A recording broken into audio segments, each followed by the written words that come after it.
All right, it's a beautiful day to you, wonderful and smart real estate investors, wherever you may be watching me from. Hope you're doing well today. So today I'm going to be talking about something that is very, very important. And today's topic is going to be why government take possessions of some properties. So this episode is going to be split into three different reasons, and I'll be, elaborating more on what you need to do if you have owned property.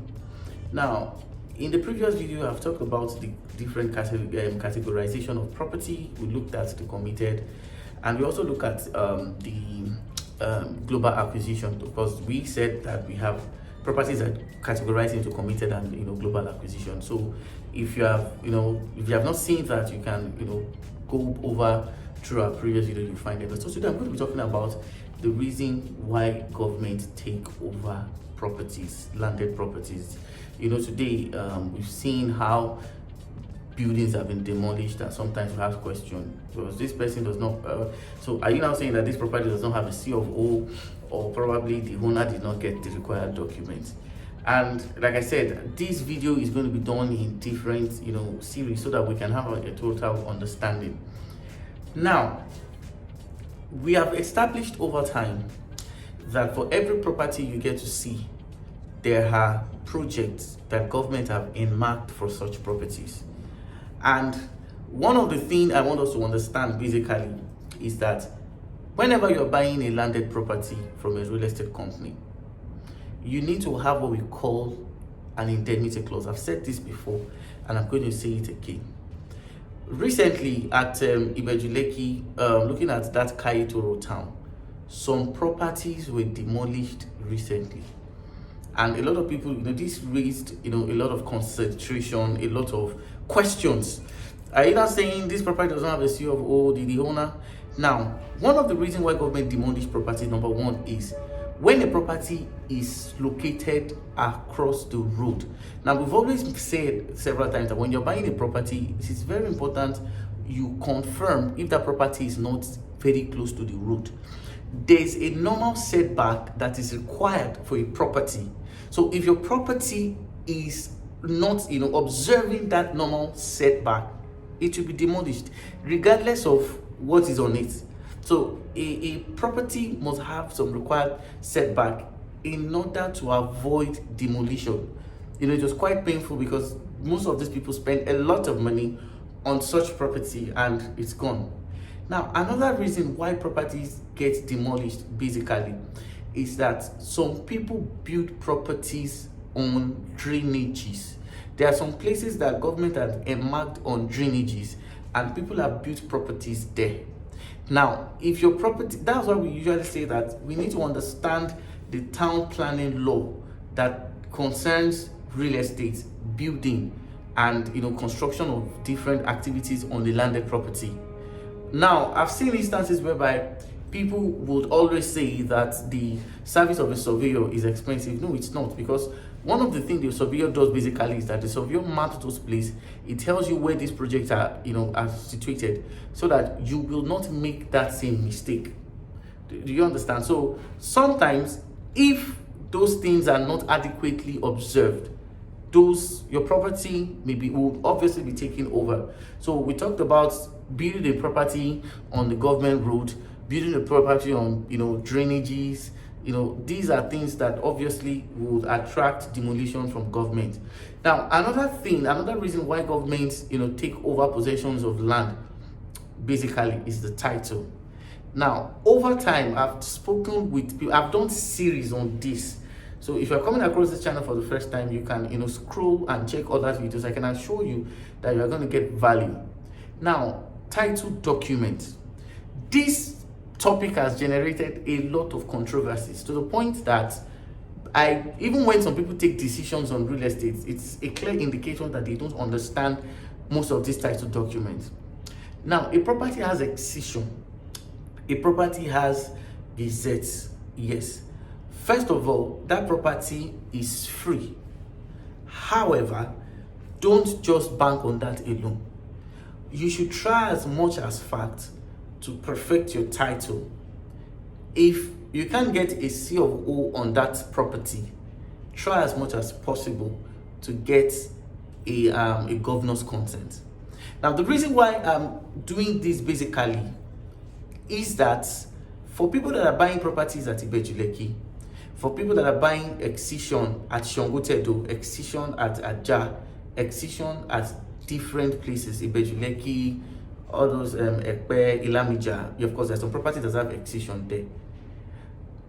We honestly cannot tell the kind of projects that are coming there. Like, for instance, looking at Elerongbe, the proposed Fourth Mainland Bridge is going to cut across those areas. Looking at other places, in this same Elerongbe, the proposed international airport is also coming across such area. Now, when a property has Excision, yes, for the time being, that property is free. However, as we have seen instances whereby government will need to take some land in order for them to do the road. Government will need to take some land in order for them to do different projects. So if your property is Excision, try as much as possible to confirm from the seller if they have plans of getting a C of O or a governor's consent. Now, I'll say this again. A property has Excision, yes, it is free. However, when a government project is coming to that region, the tendency is that such project, some plot of land will be taken. In addition to that project is very high. Now, I've said this several times, no state in Nigeria has the history of land grabbing than Lagos State. So Lagos State is a project. When you look at the kind of development that is coming here, the roads project, there is still this plan on making Lagos a mega city.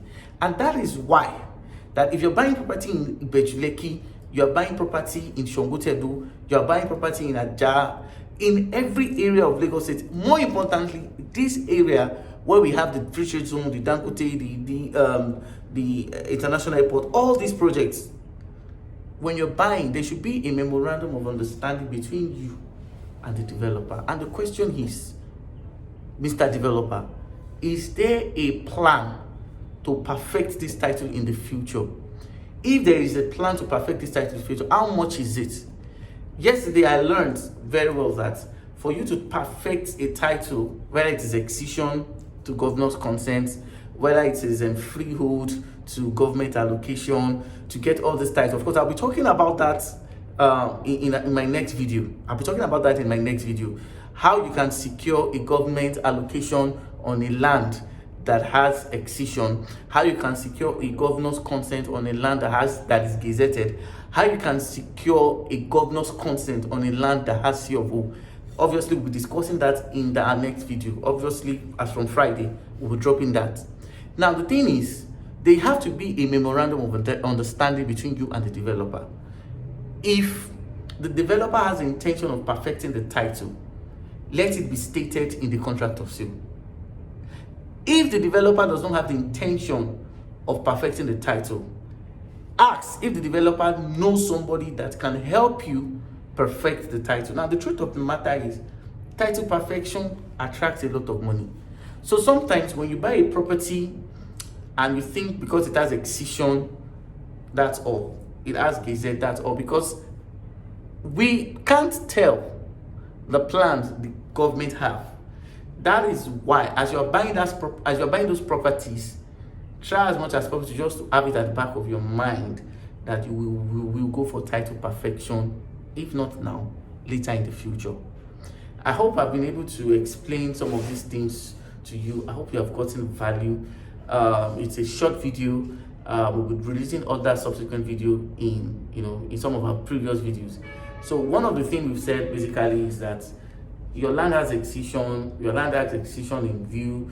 You'll have, as long as the title is not a governor's consent or a C of O, regardless of what the title is, it is still important to perfect so that when government come tomorrow, you will be adequately covered. Do you understand? So that is one of the things we're saying. So for more information about this, you can drop a message for us. I am a real estate consultant, and of course we have surveyors that help people perfect their title. Like for instance, if you have bought a property that has Excision and you want to perfect it, you get maybe a C of O, a governor's consent. We have people that do that. That's not my job. What we do is that I sell properties, I introduce you to the best real estate investment, and of course I try as much as possible to educate you more so that you know what you're getting yourself involved as long as property acquisition is concerned. So my name is Adejare Ademola, the General Manager of This Home Investments Limited. Thank you very much and see you in my next video. Bye.